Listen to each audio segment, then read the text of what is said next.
Hi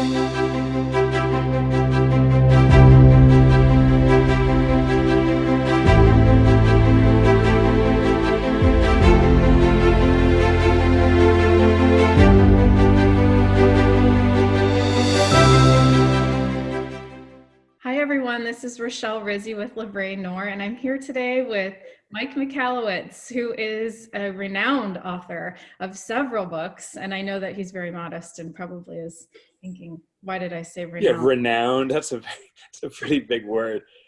A guy wrote a few books. But he did. And these books are game changers. His most recent book is Fix This Next. And if you can pick this book up, I have read it and listened to the Audible. The Audible is so great. I laughed out loud because Mike is actually reading the book to us. And I know that there are little pieces in there that are not in the book. So I encourage you both and you will laugh out loud. So Mike, why don't you talk a little bit about yourself, mention the other books. I know that you said in the Audible that this is the book to start with if you're not sure what to do with your business. But yeah. So first of all, we got to clink our mugs, right? I mean, like, happy coffee time to you. I hope people watching that have like those 3D glasses on from the 80s that were like blue on one side and red on the other to give that three-dimensional. Yes. Oh my God. Careful with that. So I write business books specifically with the mission to eradicate entrepreneurial poverty. And Rochelle, I know your story. Actually, when we were hanging out with Sabrina's, you produced that video. I thought it was just awesome, sharing your business. And I know the story before and after. And what entrepreneurial poverty is this perception, first, that we place upon ourselves. I believe the greatest day for many entrepreneurs, honestly, is the day before they start their business. It's a big vision, like, I'm going to change the world. I'm going to sit on the porch in the Rockies, just sipping on coffee while money rolls in and the world is permanently changed. This is going to be awesome. So that's the vision we set, and then the reality sets in. But there's another force, and it's the outside world. Like the day I told my friends I'm going to be becoming an entrepreneur, and they aren't entrepreneurs, like, oh my God, you are a millionaire. Oh my God, all you do is sit on the beach and drink Mai Tais. But the reality for me and for so many of us is or was absolute struggle. Work your ass off. Not a penny to show for it. Constant compromise of our vision and our plans. And it becomes a weight. Ultimately, it becomes, the dream becomes a nightmare. I'm trying to think of something better than that classic analogy. That gap, though, is what I call entrepreneurial poverty. And I'm committed to eradicate that. I really believe, particularly, with this pandemic, I really believe that the job, your job and my job, all small business owners' jobs, is to create jobs. Like, our job isn't to do the job. Our job is to be the weirdo who said, I got a vision, I'm gonna make this real, and then to allow other people to do the work. There was a study that came out from one of the SBA sources, but the source is almost irrelevant because it's just a known fact that about 7% of the world population ever will start and run businesses. 93% of the world population works for business. The norm is to work for business. The norm is to say, I want a reliable job that I really enjoy doing, I have fun going to, and I make a comfortable life for myself. That's like what a normal person does. Then there's a few whack jobs out there, us who are like, well, I'm just going to run the whole thing. Yeah.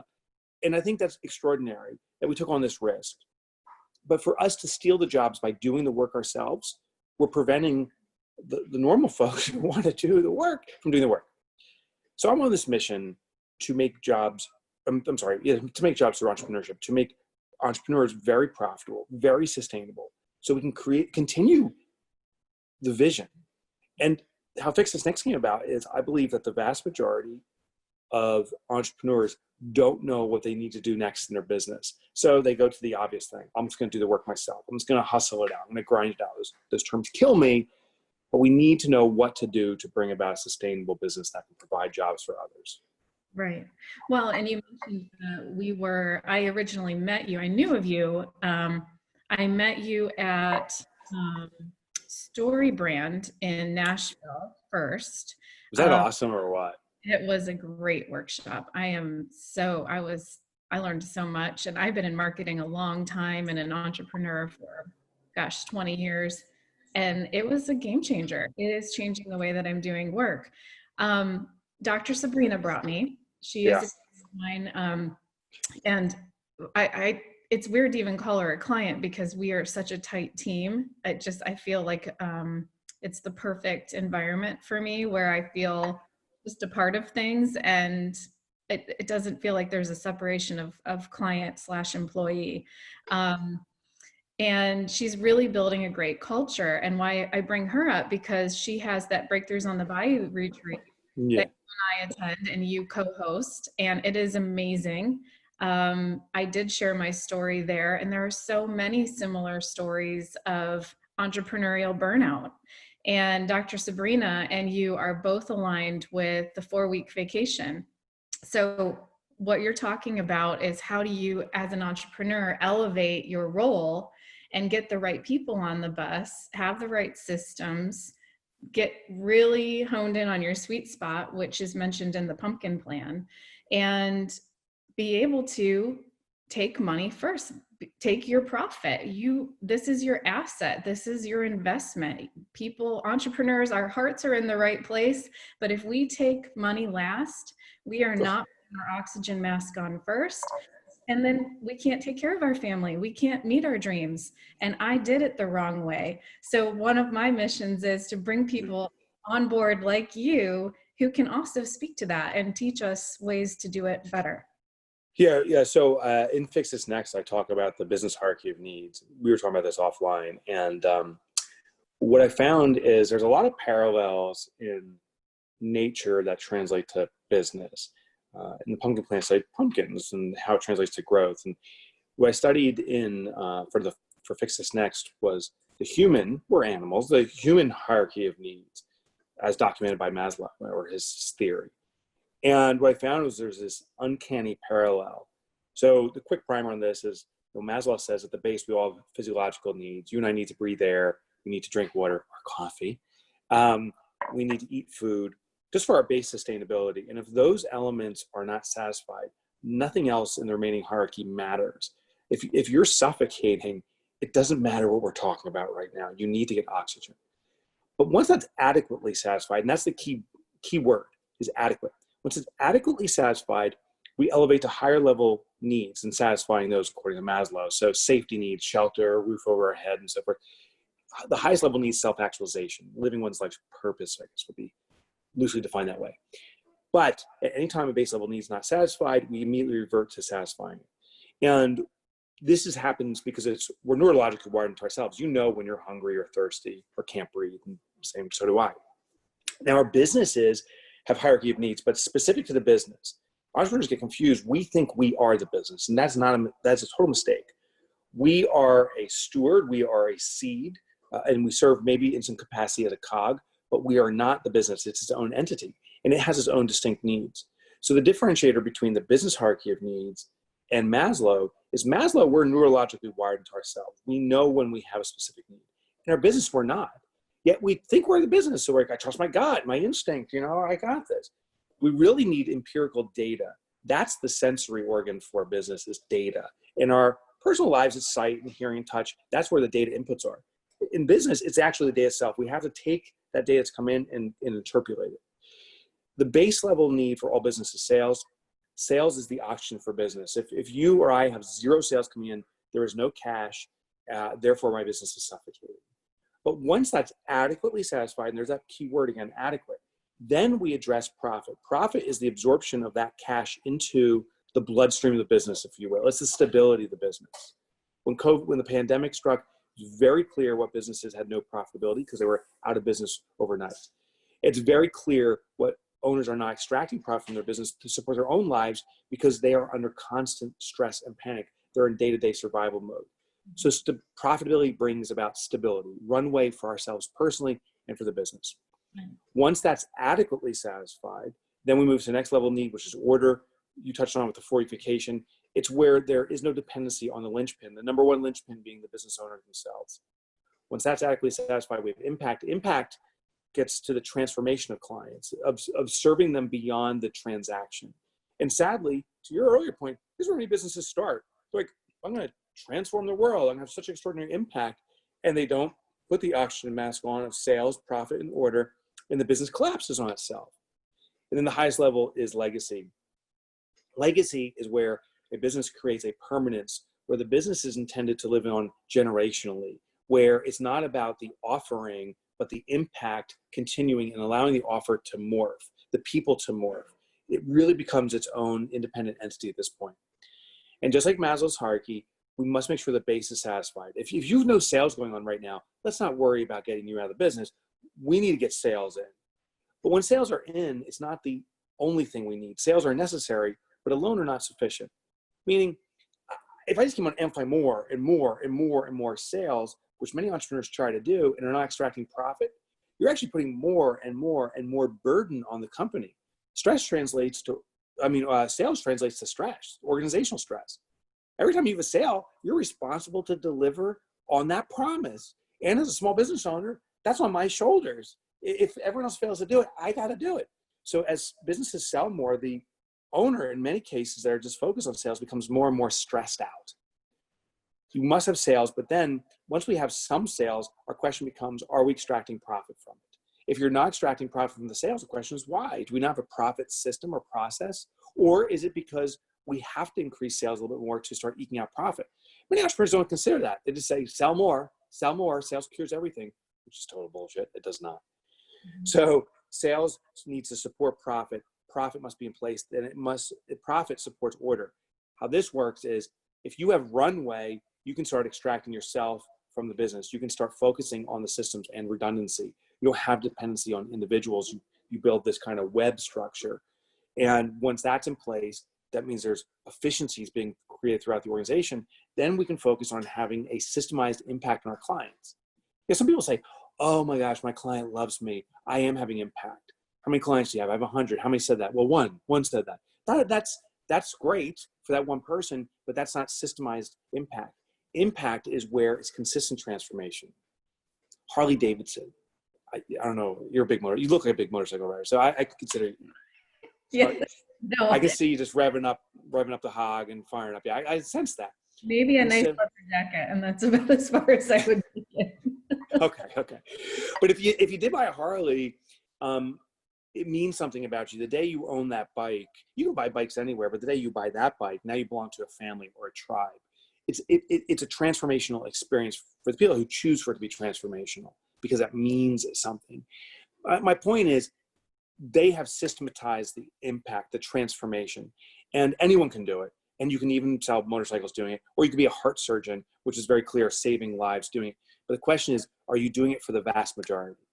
Once that's satisfied, then it becomes the formation of legacy, this extraordinary thing to continue on. And the fun thing is, I want to share about this.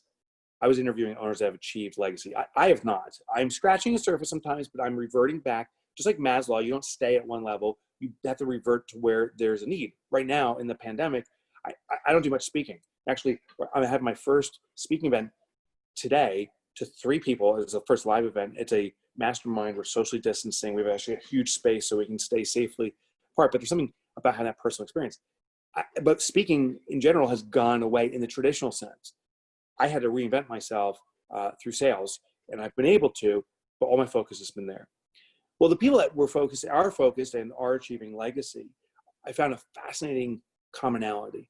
They said to me, Mike, I always thought I was a business owner. Like, I was put on this planet to own this business. And then they said, I woke up one day and realized I was never a business owner. I've always been a business steward. They said it was a responsibility to bring this entity to life, but it is a separate entity. We are not the same. It's more about the continuance of this business than my involvement in it. This must continue, not me. That's when legacy starts being formed.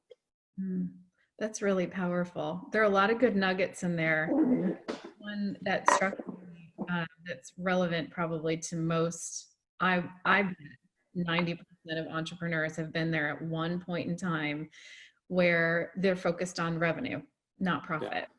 And part of my focus on revenue back in the day was because I was getting I was growing so fast, and the banks were saying, well, we can help give you working capital if you reach this revenue point.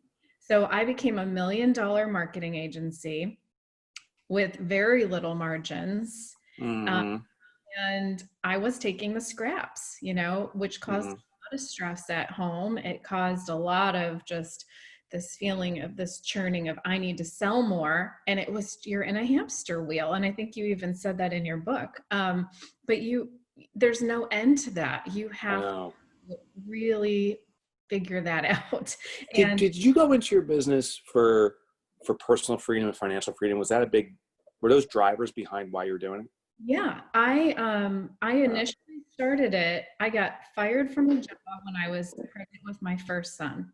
Oh, good timing. And there was a civil lawsuit because several other women had,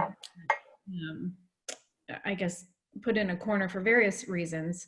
And I was asked to join that lawsuit. I'm 27 years old. And I said, boy, this is taking a lot of my time and energy. Yes, what happened to me is wrong, but I'm going to turn lemons into lemonade, and I'm going to focus on what I'm good at. And before I knew, I was pulling in clients, and I had the freedom, which was setting me up to be the mom that I wanted to be. Now, 4 kids into this, 6 months after I had my last baby, I had a team member who basically took some of my business right out from underneath me because I had the wrong leadership in place. Very talented people. It was the wrong team for me. So I'm very careful not to, I hired them because they were great. I just felt very burned. But then I have to point the finger back at me and say, okay, if it wasn't the right fit, why didn't I let them go sooner? To the point where they felt they needed to take desperate measures. I'm now in a corner. I have 4 babies at home. My husband's not happy, who's now my former husband. And there was misalignment everywhere in my life. And that's one of the things that when I'm reading your books, and specifically with Fix This Next and Profit First, I think so hard about what I could have done better. And you don't know what you don't know. Hindsight is absolutely 2020.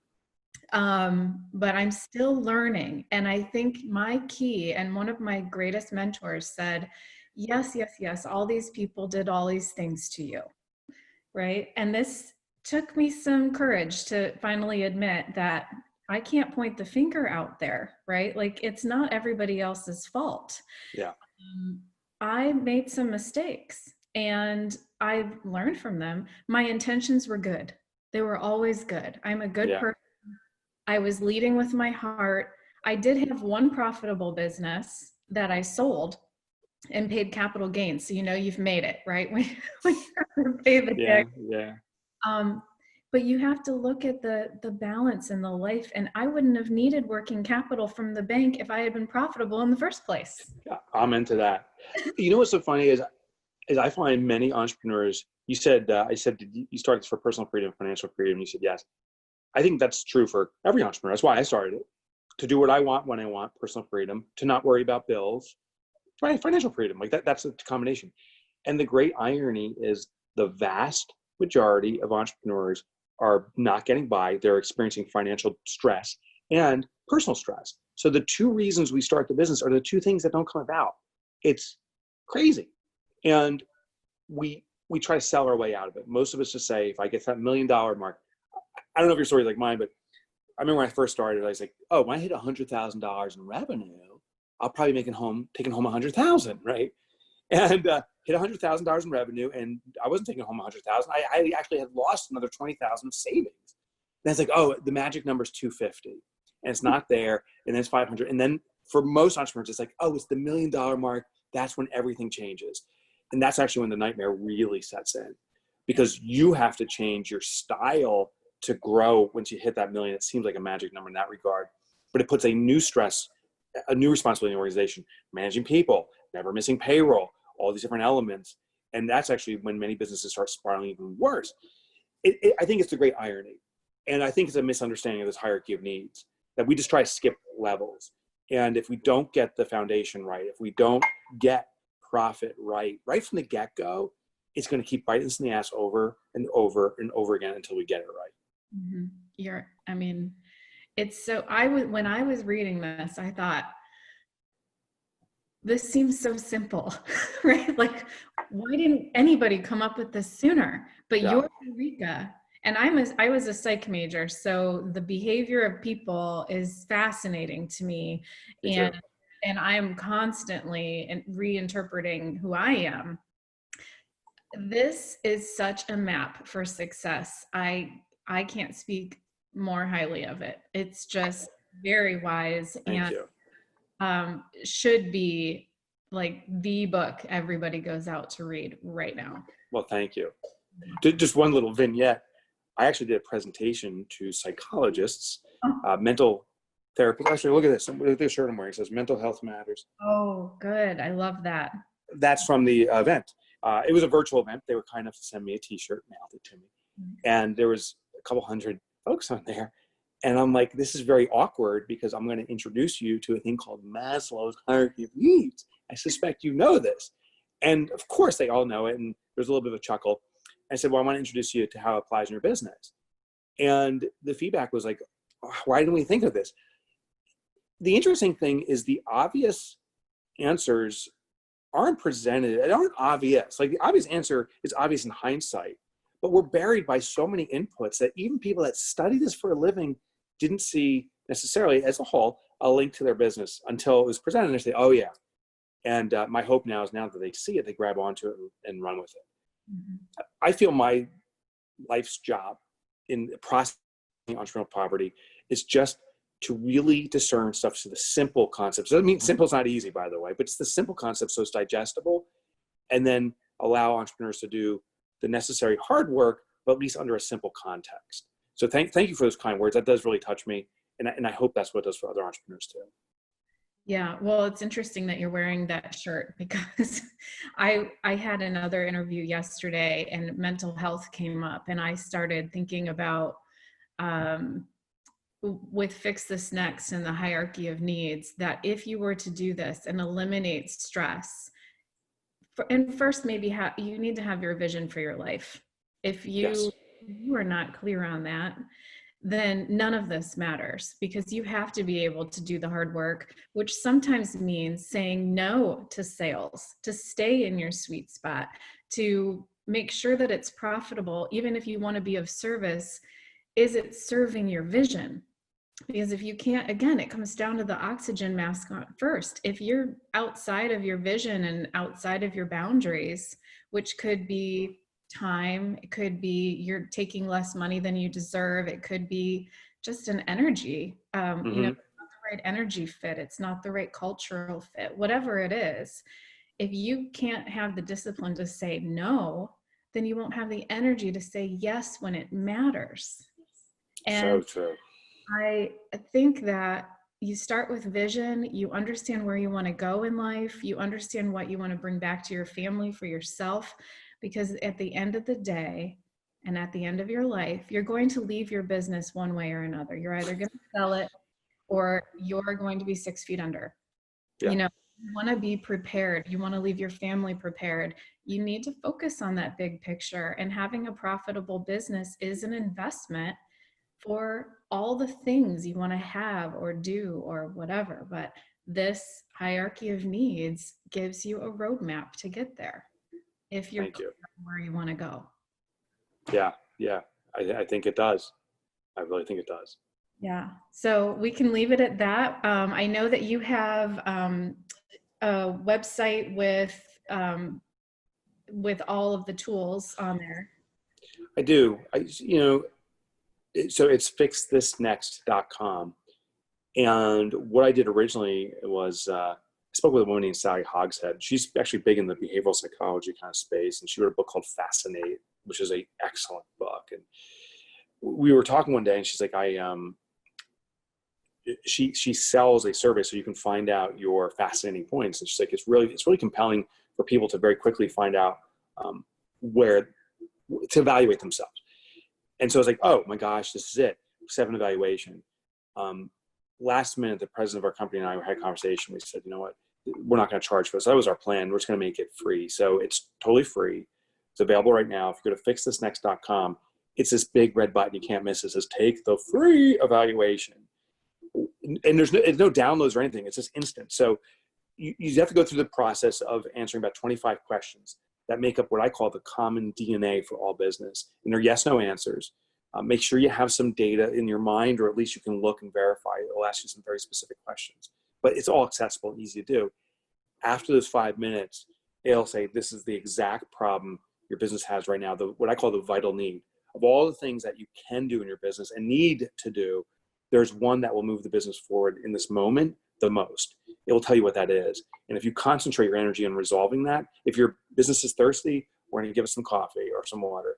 If your business needs shelter, we're going to put in that shelter of profit. It will tell you what you do. And once you resolve it, you can do this exam again and again, and it'll keep on finding the new spots where your attention is needed in your business. Fixthisnext.com.